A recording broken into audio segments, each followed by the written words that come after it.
Okay, so share ko sa inyo to guys, no. So ngayong araw guys, meron tayo ditong phone device guys, no. So itong phone device nito guys ay Oppo E5 guys. Yan. So ito guys yung likod niya guys, no. So yung issue nito guys ay biglang namatay guys, no. So mga ano guys, mga 46% guys ay namamatay siya guys, no. Pero kapag ano naman guys, mga 80 hindi siya namamatay guys, no. So pagdating ng mga 40% guys ay namamatay guys yung unit nito guys. So ngayon guys ay ito yung video tutorial natin guys, no. So ngayon guys ay try natin guys i-fix guys yung ganitong issue guys ng phone device nito guys.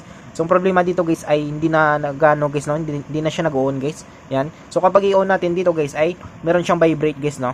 So siguro nga umabot ng 40% kaya namatay siya guys, no. So ngayon guys ay hindi na siya magandar guys, no. So yung gagawin natin dito guys, ibubuksan natin ito guys, no. So para mabuksan natin nito guys yung unit nito guys ay pwede tayo gumamit dito guys ng electronic liquid natin or pwede tayo gumamit guys ng heat gun natin guys, no. Yan. So sa akin guys yung gagamitin ko dito guys ay heat gun guys, no. So papakita ko sa inyo guys kung paano natin buksan.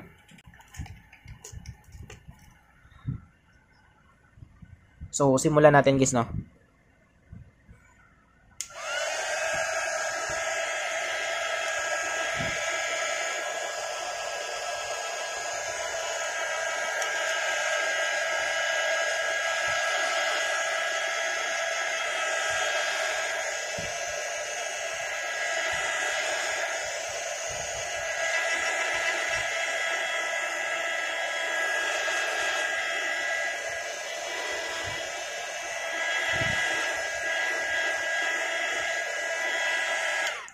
So yun siya guys, no? So natapos natin siya guys, heat gun guys. So ngayon guys ay pwede na natin siyang buksan guys, no? So dito guys ay gagamit lang tayo dito guys ng maninipis natin guys na pang opening tools guys para mabuksan natin to.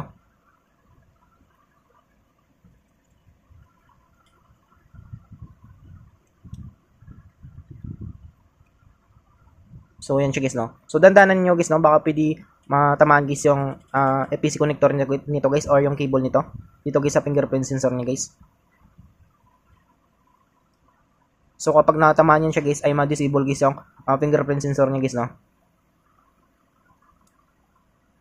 Yan, so nabuksan natin. So dandan natin.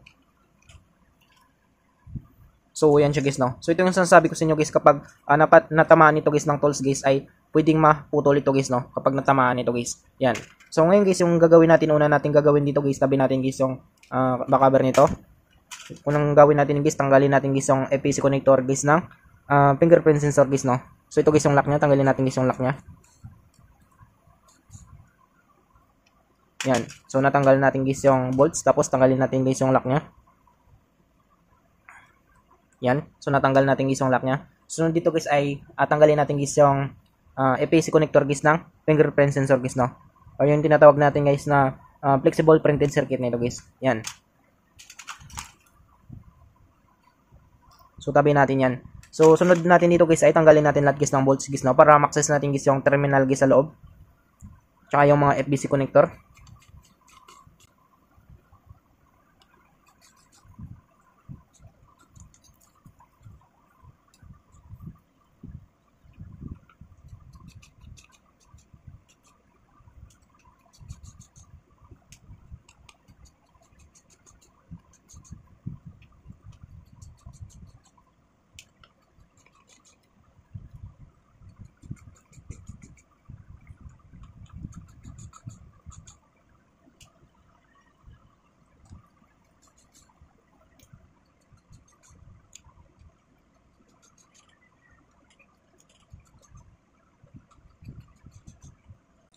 So ayan siya guys, no. So natanggal natin guys lahat guys ng mga bolts guys dito guys sa cover nito.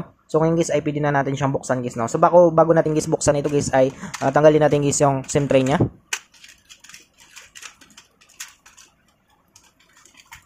So ito guys, tanggalin natin SIM tray nito.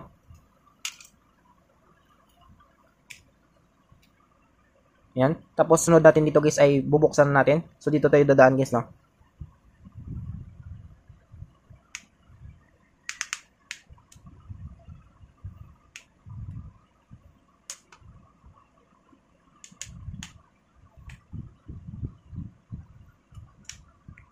So yan siya guys, no. So nabuksan natin. So dandan natin. Yan. So ito guys yung loob niya guys, no. So yung gagawin natin dito guys ay una natin gagawin dito guys ay tanggalin natin guys yung FBC connector guys ng battery guys, no, para iwas shorted guys sa kanyang motherboard. Yan. So tanggalin natin guys. Sunod natin dito guys ay tatanggalin natin guys yung battery niya guys sa housing guys, no.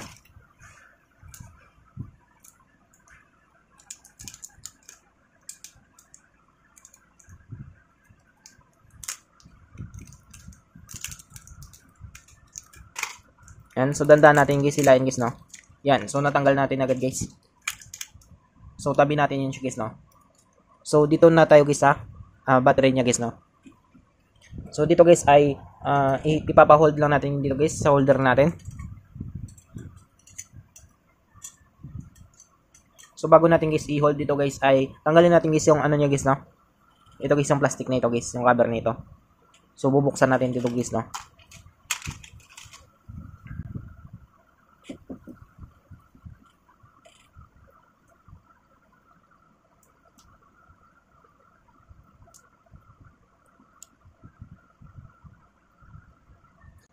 So ayan siya guys, no. So dito guys hanapin natin dito guys yung resistor guys, no, or yung fuse dito guys sa BMS niya guys, or yung tinatawag natin guys na battery management system nito guys, or yung board nito guys, no.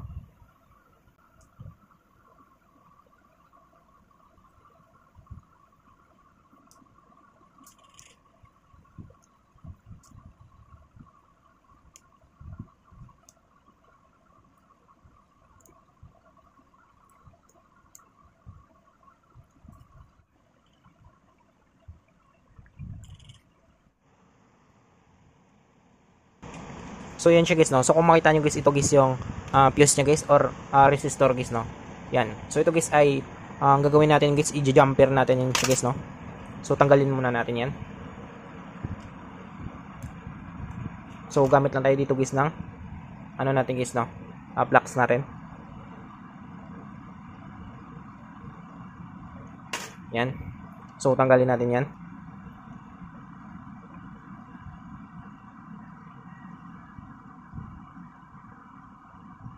So yan siya guys, no. So natanggal natin. Yan. So ito guys yung fuse niya guys, no, or yung resistor guys. Yan. So tanggalin natin yan. So yung sunod natin gagawin dito guys ay babypass natin guys, no. So linisin muna natin to. So gamit lang tayo dito guys ng electronic liquid natin.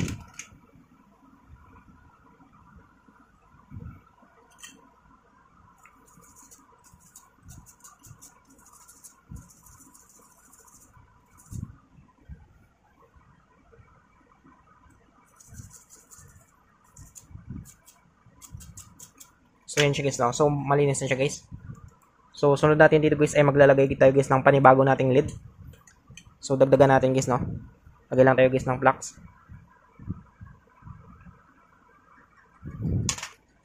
Yan. So ayusin lang natin camera natin guys, no. So ibaba lang natin. Yan. So baba lang natin guys yung camera natin. Yan. Sunod dito guys ay mag-apply tayo dito guys ng LED guys.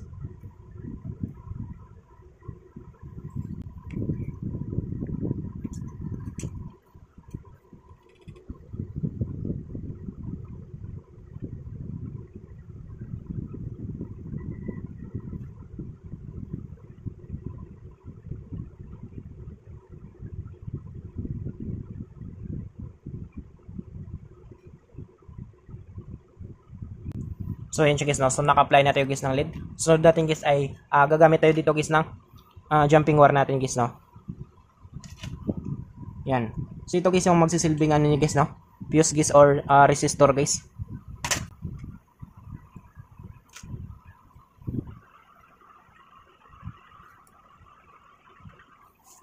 Yan. So apply natin guys, no.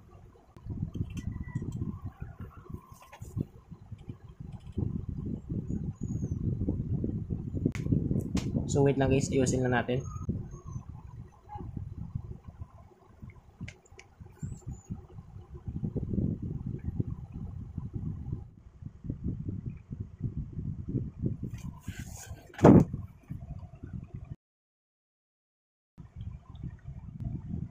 So ayusin lang natin camera natin guys, no.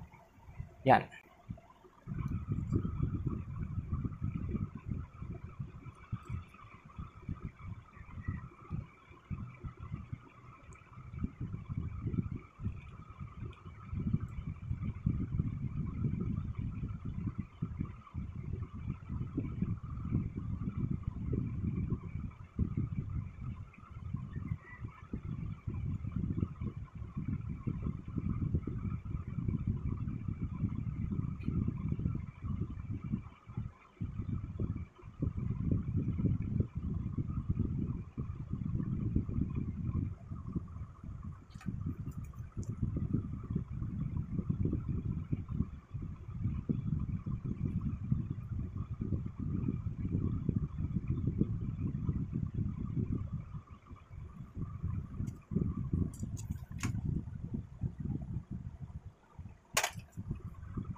So yan siya guys, no? So na jumper natin guys.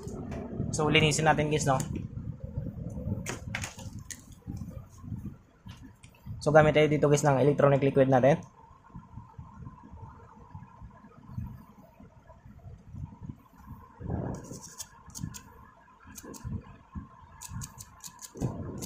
So yan siya guys, no? So maganda guys yung pagka jumper natin guys, no? Yan. So linisin lang natin guys.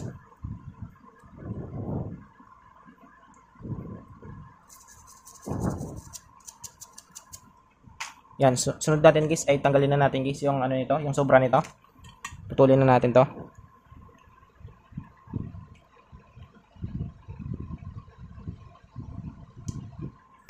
Yan. So ito na siya guys, no? Ito na guys yung na-jumper natin.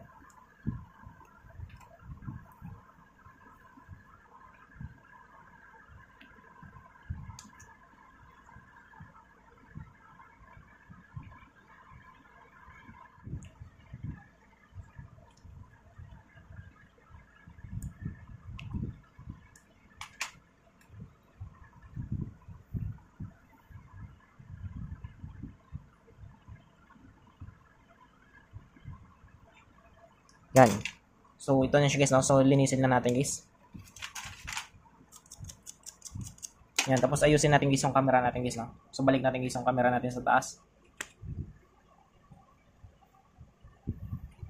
Yan. Tapos, balik na natin guys yung ano nito guys. Ito guys, yung cover na plastic na ito guys.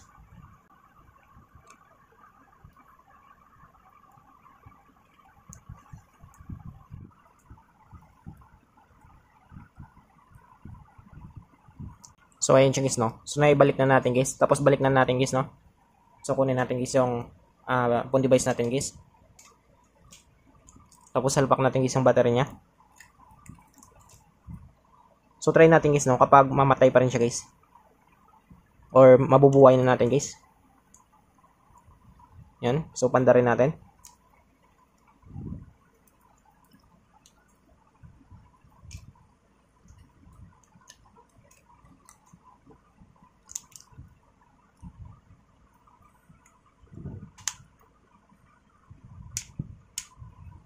So, try natin guys, panda rin guys, no?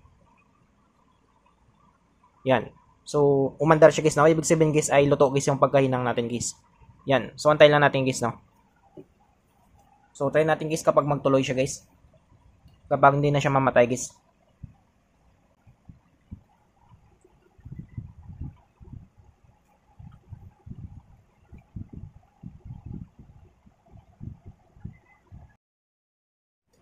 So yan siya guys, no? So try natin guys mag ano guys, mag emergency call. Meron kasi siyang password.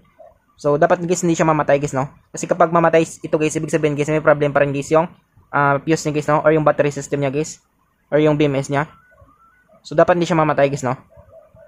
Yan. So kung makita niyo guys ay hindi siya namatay guys. Ibig sabihin guys na-fix natin guys yung issue guys ng phone device nito guys. So ganun lang kadali guys, no? Kung paano natin guys ma-fix guys yung phone device natin guys na namamatay guys. So I hope guys na matulong sa inyo itong video tutorial natin. Sa mga bago lang sa ating channel guys, no? Huwag natin kalimutan guys i-click guys yung subscribe at yung notification bell button para ma-update ko kayo guys sa susunod natin guys na video tutorial. Thank you guys and God bless sa lahat.